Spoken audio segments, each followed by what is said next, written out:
It's a city that's hosted all sorts of parties.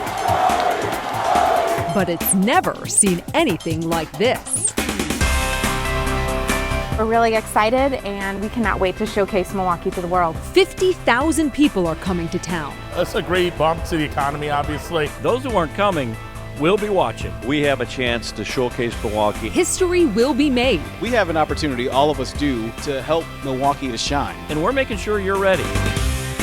This is Conventional Wisdom.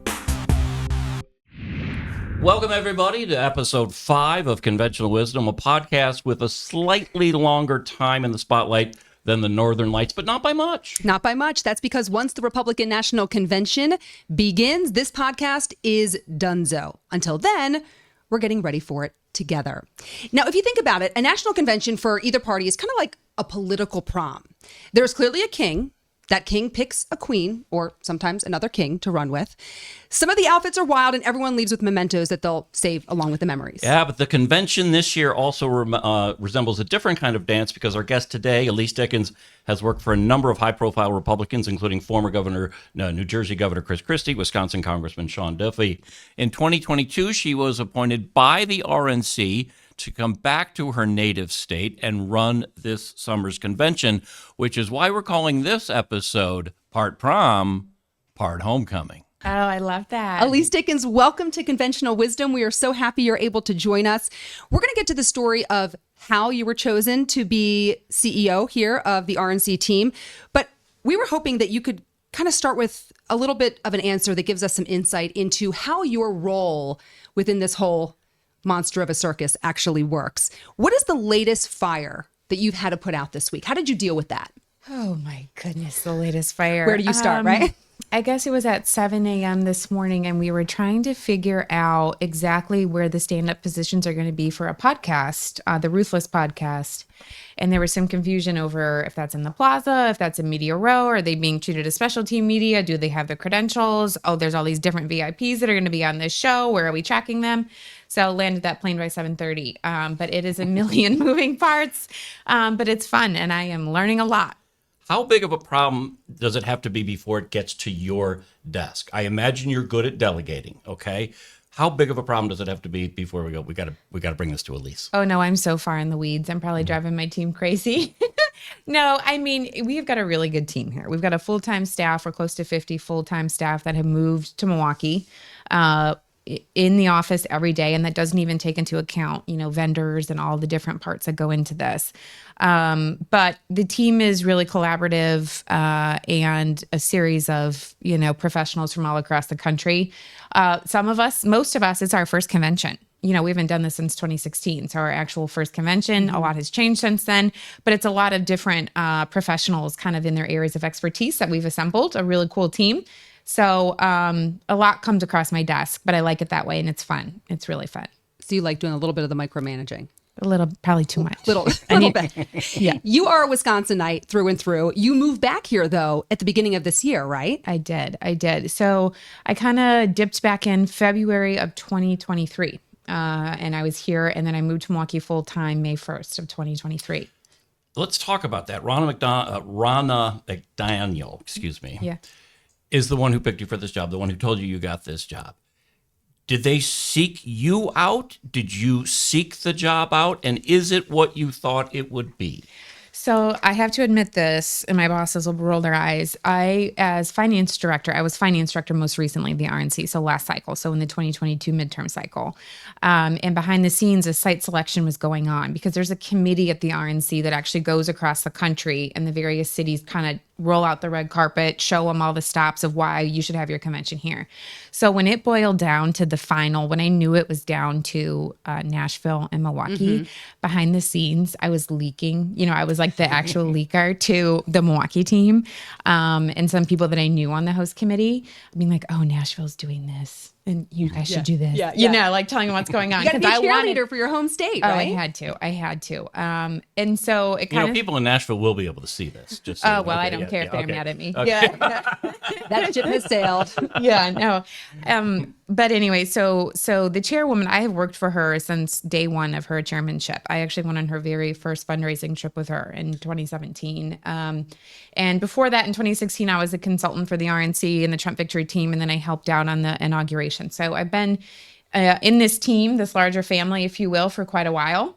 And then when they chose Milwaukee, Chairwoman McDaniel, I had told her kind of leading up to it, I don't want to be finance director again. You know, I will do whatever you want and serve, you know, if you run for chair again. I don't know what that looks like. And then she was running for chair again, got reelected in January of 2023, and then asked me to take this job and move home and help steer the ship. You didn't have to think twice. No. Obviously, Ronna McDaniel has since stepped down. Was that transition to the new leadership tough? No, it's been seamless. Chairman Watley's wonderful. He's been a part of this family for a long time. He's a great leader. He ran a state party down in North Carolina. Mm-hmm. He was the general counsel of the RNC for a while. And actually, I knew him pretty well because he was doing a lot of fundraising calls for us. So I had worked with him prior. And he didn't really make any, too many changes. I know there was a lot reported that was kind of loud, that a lot of it really wasn't true. And so there was no changes on the ground here for Milwaukee and convention. And his first 2 weeks on the job, he flew to Milwaukee, sat down with the mayor and said, all systems go here. There's no changes. We're really excited. And is that still the case? Since you brought that up, I mean, there'd been talk about Paul Manafort coming in and running things. You're still in charge. This is still your baby. Yeah. So Mr. Manafort has been around conventions for a very long time. So he was intending to help on a volunteer basis. Then there was some media reporting and he's like, I don't want that circus. We don't need more distractions. Mm-hmm. So I'm happy to, as needed, you can pick up the phone. And if you have any questions, please feel free. He's a wealth of knowledge. So he's a great partner. You are clearly in your adult life a dedicated Republican. You've worked for a Republican governor. You worked for candidates. You've worked for the party. Can you talk about the responsibilities you feel in being a steward for the state of Wisconsin? Because it's got to be a little personal for you, while also trying to sell the GOP. Is there ever a conflict between those two where you say, we're not doing that in my home state, or, is there any conflict there, or do they mesh nicely for you? Well, there really hasn't been conflict, I suppose. I think so far the planning has gone well. I haven't run into too many issues in terms of competing interests in that regard. I think really it's just managing expectations for people across the board, right? Some people think, oh my gosh, the media talent. Actually, on the way here, I was texting with someone, media talent. They want a VIP room, they want a suite, they want it for 2 nights, and they want it to be right across the street from the Fiserv. I'm like, well, some unicorns don't exist, these are the types of things that we're trying to navigate. While, sure, that's a unicorn, but Milwaukee doesn't have, a bunch of big hotels, right? We're spread out across 113 properties. That's an incredible number. Look at Chicago. They probably, I don't know their number, but they're probably only at 25 properties, right, because they're bigger. And so, making sure that people understand that this is a unique city in a great way, but marry those expectations with what that suite looks like and maybe how far away that is. Those are the types of challenges. With that being said, do you think that Milwaukee, despite the size, in comparison where the DNC is being held just down the road in Chicago, do you think that Milwaukee is ready for this? I do. And we wouldn't have come here if they weren't ready. Mm-hmm. And if the site selection committee and the chairman and our leadership didn't think that they were ready. And actually, the host committee team down in Cleveland from 2016 has been a great wealth of knowledge, and they've given great advice.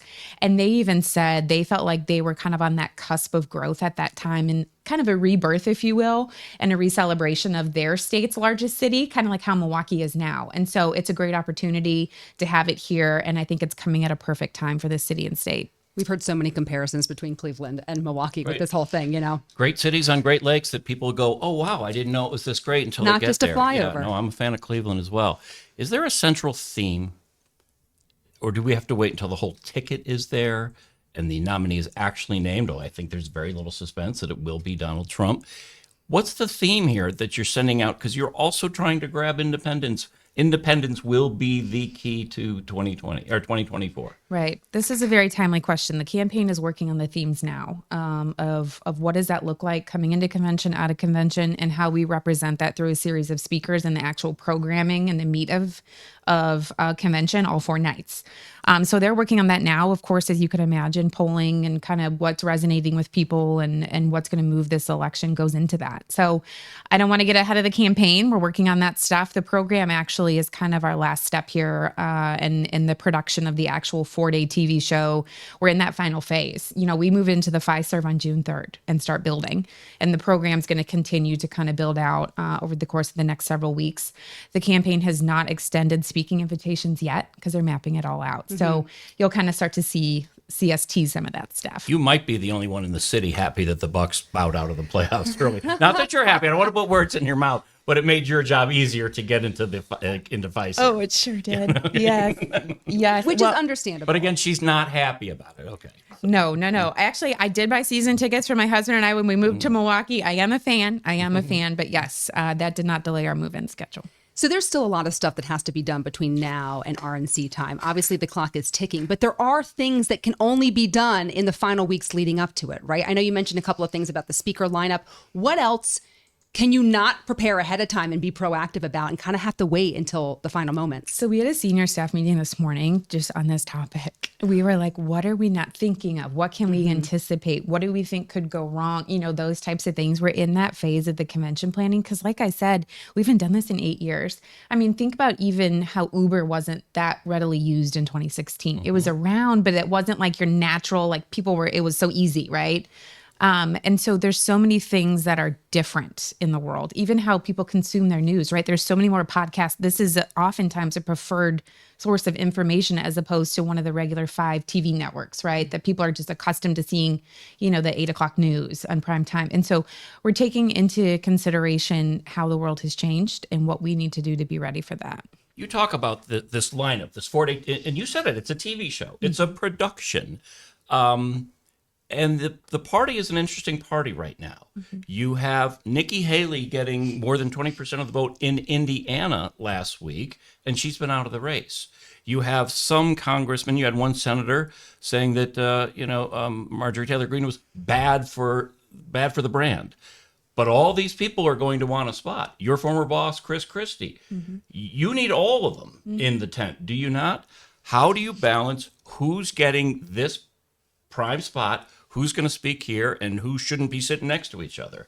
This is an issue, yes? It's like the high school lunch table. Oh, no, it really is. We have to map out where the delegations sit on the floor, and that's a series of Tetris. Look, that's up to the campaign. That's up to the campaign to sort out, but we do need everyone.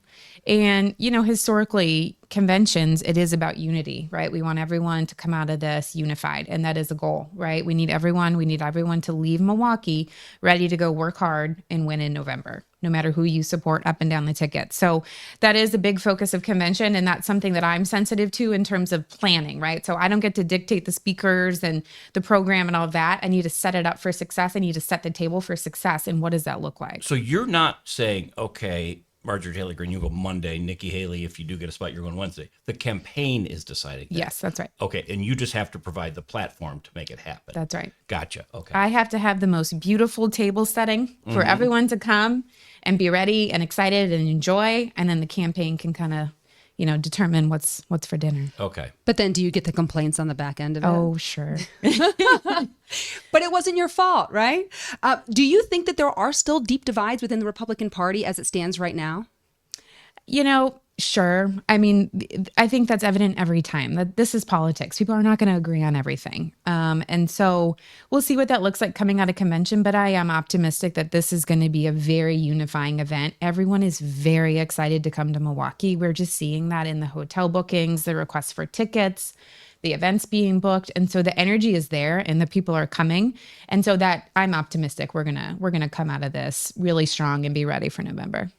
Take us through your day, if you would. You mentioned there was a fire to put out at 7 o'clock this morning, which had to do where a certain podcast would be emanating from. What is your week like? What are your days like? You're also a new mom on top of all this. So what are we getting? 4.5 hours of sleep a night? Maybe. Yeah. Last night, Dad let me sleep in the guest room so I could get a full night's sleep, which was a blessing. You look great. Thank you. Honestly. Thank you. Yeah, I mean, it's right now, it's really focusing on what are the final touches for each department. So we're going through mock transportation routes, and we're deconflicting, for example, the transportation routes with the construction schedules in Wisconsin. We know it's summer, so there's construction. So those are the types of things that have been helpful, that I am a Wisconsinite, certain things and different nuances that you know about the state, and kind of thinking about our details in those lens. And so, this week we're going to be going through mock routes to plan on, okay, this is option A for all the bus routes, but then if something happens, this is B, and then this is C, and just trying to make sure that we're thinking through everything possible. So my day is a series of fires, proactive meetings. I'm trying to be proactive, but now I feel like I'm more reactive. So You might have to be. In those 4.5 hours of sleep, what's the thing that makes you wake up 2 hours into it and go, oh, I had thought about this? I just want it to be a safe and secure convention. That's what I think keeps people up at night, that at the end of the day, I want Milwaukee to be safe and secure just as much as we want Chicago to be safe and secure. We want everyone to be safe and secure. And that's what I want to make sure that everyone is really focused on. Because, at the end of the day, if it's not safe and secure, we don't have a convention, right? Mm-hmm. And that goes for everybody, law enforcement, guests, even people who want to protest. We want to make sure that they have those rights. Everyone needs to be safe and secure. And that's really, my utmost, what keeps me up at night and what I think about incessantly. You guys have had a lot of dealings, I'm sure, with law enforcement. I know you're dealing with it on the state level, the local level, the federal level. How has the dealings been with the people of Milwaukee, not just law enforcement, but the mayor's office and Visit Milwaukee and all the other entities that play a role in this whole thing? How has the experience been, not just for you, because you may be a little privy and might have a little, special space in your heart for Wisconsin and Milwaukee in particular, but for the rest of your team? Great. I mean, honestly, the partnership has been fantastic. It is a blue city, but it's a purple state. And I like Ted Kellner, who's with the host committee. He said, it's not red and blue, it's green, right? And so there's been some of that too with the business community, truly. But everyone's been great. I mean, really, we have weekly meetings that Milwaukee PD is a part of in conjunction with Secret Service. I'll have a meeting with the mayor's office this week. We're in regular communication, and they have the same interests. Security and safety is bipartisan, right? And everyone wants that. The mayor is a Democrat. He makes no bones about that. He was also instrumental. He really wowed you guys, with his pitch. Is there a spot for him to speak on day one to say welcome, or is that just not done because of the political affiliation? That again, that's up to the campaign, but okay. I wouldn't put that past anybody. He's been wonderful. He really has. He's opened up. He's been extremely welcoming. Anytime I pick up the phone and call, they answer and get back to us, and they've been wonderful. So, and to your earlier point, it takes everyone to win, right? And so, I don't know if that's on the table with the campaign, but I wouldn't be surprised if it was. What are you most excited about for those 4 days? I am so excited for everyone to get together. I know that sounds kind of cliche, but it's very rare that everyone in the party, for the most part, grassroots and media VIPs and governors from all across the country, all the way down to state Senate leadership from all across the country are in one place together. And so that's where you get unity, right? Chris Christie, he taught me it's hard to hate up close. And so when you're together and there's people not getting along, it's really hard to do that in person, especially when at the end of the day, we all want to win. And so that is what conventions do. And it's kind of that energy that you feel. And they're really a good time. And everyone really bonds and talks about things. And I think it's going to be great. And personally, I am really excited to show off Wisconsin. It was fun kind of seeing some of the members of the RNC, so the 168, the actual voting body, our board, if you will, come here last summer for the debate. And we took them around and we did a little bus tour, and they were like, oh my gosh, I had no idea. Yeah, right. We had one woman from, I'm not going to say what state, it'll be obvious who it is. She's like, what is that body of water? And I was like, that's like Michigan. She goes, but it looks like the ocean. I said, yes, ma'am. It's a massive. The Great Lakes are beautiful. It's a great one. What part of Nebraska was she from? Yeah, no. Okay, all right. I just tried. Yeah, sorry, I got to try here. The logistics of this. I mean, when Stephanie and I did episode 2, the delegates weren't sure that they were actually coming because of their places in their respective state parties. They were pretty sure, and now they've been told they are coming. They didn't know what hotel rooms to get or how does that work? Because they're going to be spread out from up into Sheboygan County, down to Kenosha County, over to Madison. is it first convention to report their delegates? They get the best spots, or how does that actually, the logistics of that work? The more important states, we need to have Texas happy, or an example? Yeah, I mean, it is a massive game of Tetris, but it honestly is a plug and play on needs and demand, right? So Texas needs this many rooms, but they want this many double beds because some people are going to bunk up, and then they want event space in their hotel because they want to do morning breakfast there. We have this many, rooms that are ADA required. It's all sorts of details, and so they had to fill out a form and let us know what they need, and then we had to kind of lay that over the inventory that we had protected for the convention across 113 properties. And some were like, we have to all be in one hotel. We're like, well, maybe two. Could you do two hotels instead of one hotel? But they have to be next to each other, of course, because we want them to be, for ease of transportation and even camaraderie. So it's just a massive game of Tetris. You're a peacemaker. Trying to be. Are you a middle child? I'm the youngest. Oh, you're the youngest. Okay.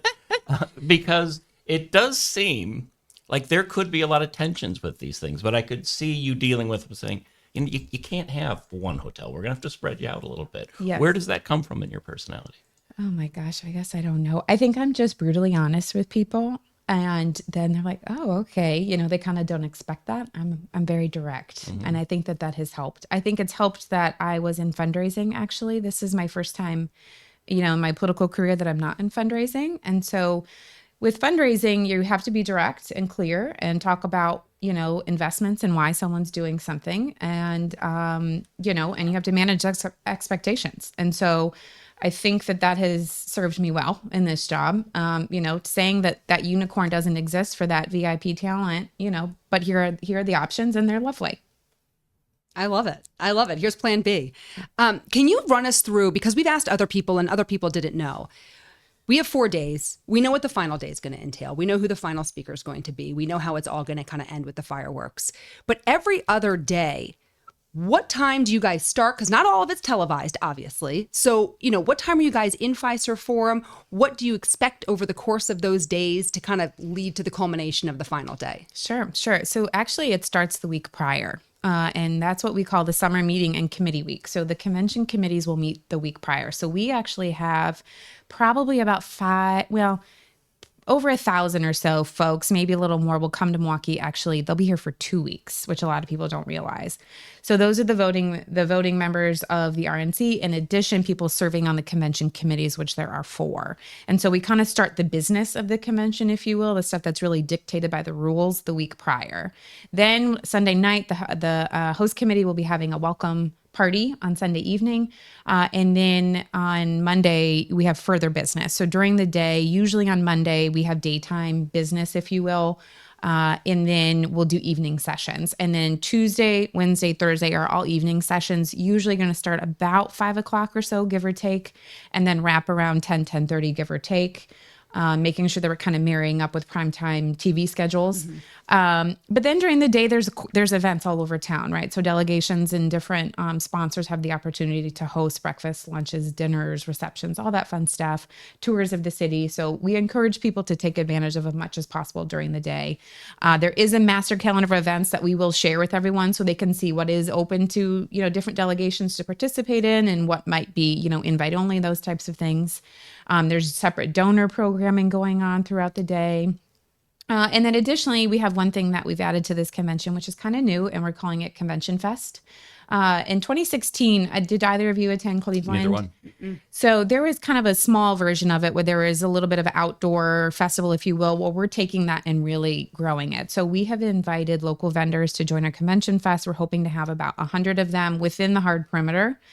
So that ticketed guests of the convention, when they're kind of in and around the Fiserv and the Baird and Panther Arena, they have the opportunity to participate a flair of Wisconsin and Milwaukee through food and local kind of artisans and retail, if you will. And are you in the process of picking those people and those vendors right now? So, yeah. And is it too late for somebody to say, hey, not too late. I've got a great taco truck that people need to have? Please do. Please do. And so we are going to accept about 100. We have space for about 100. So it'll be an indoor-outdoor festival Festival, if you will. And that'll run each day, roughly 1 p.m. to 5 p.m., subject to change with any indoor programming. But it'll be a nice thing for people to do if they're already downtown, that they can kind of check out. And we're bringing business to them and putting it in an outdoor festival. But this is not open to the public. It's going to be in the hard perimeter, I believe, along Kilbourne. I could be Yes, wrong about that's that. But the general public could come. It's not their chance to mingle with delegates. You're going to have to meet those delegates if you wanted to. Outside of the perimeter. Yeah. We are working with Visit Milwaukee and Host Committee on what does that look like if a few members of the public want to come and participate and see things. So we're working through those details to make sure as many people as possible can experience convention. We're good at festivals. So Yeah. I expect Convention Fest to be awesome, right? Yes, exactly. The city of festivals. Yeah, so we met with the city about permitting, and they're like, we're used to these types of details, which was great. Sorry, we're going to talk Baraboo for a second. Go right ahead. I know you had to go there. You're a Philly girl. I have to go there. Neither one of us were born in Baraboo, the Paris of Sauk County. Yep. But we moved there as kids, and we were educated there. We went to high school there. And Baraboo Circus is famous for the circus, the Ringling Brothers Barnum and Bailey Yes. Circus. Do you kind of feel like you're the quiet ringmaster of all this? And what part of Baraboo do you take to this national stage? I can't accept the ringmaster title only because my bosses love to tell people, they like to say I was in the circus. I'm like, no, I'm from the town of the circus. I wasn't actually in the circus. I get it. People say, what did you do in the circus? And I said, nothing. I watched. Yeah, exactly. Exactly. No, growing up in Baraboo, it's such a great community, as you know, truly. You feel so much support from your community at the state or at the local level. And I think that's why I'm a Republican. I know that wasn't really your question, but I think things getting done at the state and local level really, I learned through my upbringing that if someone needed something, they needed a ride to practice or they needed a ride to school or someone needed help, the community always rallies together. And I love Baraboo. I really do. And I'm really happy that I'm back in my home state and able to spend more time there. And the politics of all this is that Baraboo is in Sauk County, which goes red or blue. So as Sauk County goes, so could Wisconsin go. And as Wisconsin goes, so could the entire nation go. So really, our hometown could be the bellwether of who's getting sworn in January of 2025. Wow. It's true. No, it is true. The way Sauk County goes is how the state goes. And we saw that with, of course, at the presidential level, Biden won Sauk County in 2020 and Trump won it in 2016. So we'll see what happens in Both this by a rematch. whisper. Yes. Right. Very Yes. telling. Can't wait to see what happens. All right. We are kind of getting to the end of the podcast here, Elise, and we so appreciate you being on. I have to ask, once July 18th comes and the RNC wraps up, then what for you? Because your life has been, I'm sure, just chaos over the last 18 months, not only being a new mom, but living here in a new place, living in Milwaukee, changing up your life, being here with your husband. What happens when it's all done? I don't know. Sleep. Yeah, right. I'll crash. No, I will definitely spend time with my family. And my husband's from Maine, so hopefully we can get up to Maine and do a little bit of family time. But I don't know. I think part of the reason I've been successful is I never really worry about what's next. I've always, subscribed to the attitude if you just do really well at what you're currently tasked, then you might be invited to do something great next. And so far, that's worked out for me. So that's the focus for now. I don't know. I hope I get a little bit of a break. God willing. Well, it's a good time of year to go up to Maine. So, yeah. Exactly. Beautiful. We end every podcast by asking the same question. What haven't we asked you? What do you want people to know about this convention that we haven't tried to get out of you? Oh gosh, that's a good question that I should have been prepared for. I think the biggest thing is that Republicans are really excited to be here. We're coming. Everyone wants to book, the venues. I'm going to talk about our venues because we've had this wonderful partner venue program. I don't know if you've seen it at all on our website. We've booked like 200 and some venues that we have marketed for free. And so we are probably moving to contract about 100 different events with these venues.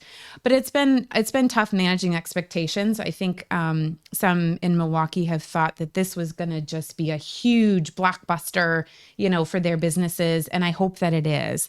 But I also don't want to mislead anyone that this isn't going to be this massive economic windfall for everybody, right? You know, the hotels are obviously going to see it. Our transportation vendors are obviously going to see it. I hope as many venues as possible are going to see it. But let's be honest, budgets aren't unlimited, especially, you know, with the way the economy has been under Biden. It's been tough for people. And so people are trying to book events. But I know there's been some public kind of frustration of, oh, we wanted more events. We wanted more business. And so we generally hope it goes well. But I also need to manage expectations that budgets aren't unlimited. And so that is one thing that we're hoping as many businesses as possible. That's why we're doing Convention Fest. We want to bring as many people as possible to not only showcase the state, but we want this not just short term, but long term. You know, I think a lot of what this is about for me personally is showcasing the state. A lot of people haven't been here, right? They haven't been to Milwaukee. They don't know what to expect. And so that's been a personal point of pride for me, that making sure this isn't just about a short term, you know, impact.